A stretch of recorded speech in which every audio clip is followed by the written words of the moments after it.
také trápne. Vieš čo? Najradšej by som odtiaľto odišla, Isabela. A naozaj mi to zabera čas. Vieš, čo by som najradšej urobila? Áno, odišla. Navždy v tohto sveta. Naozaj je to trápne.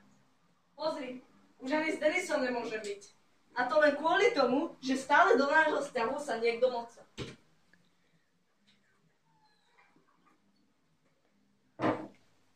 Konečne. Naozaj ma toto prestáva naozaj baviť. Každý je tu proti nám. Je to ako nejaký... Došla som vás zabiť. Čo? Ako to takto môžeš povedať? Môžem to tak povedať. Počuj, Brigita. Prepáč, to som naviahla, nie tebe. Ale vieš čo, naozaj ma toto prestáva baviť, dobre?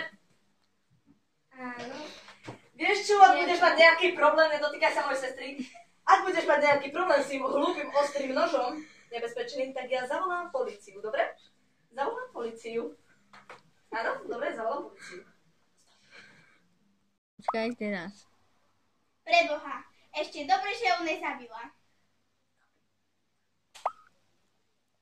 Pánu Bohu, ešte, že ju nezabila. Ďakujem. Čo?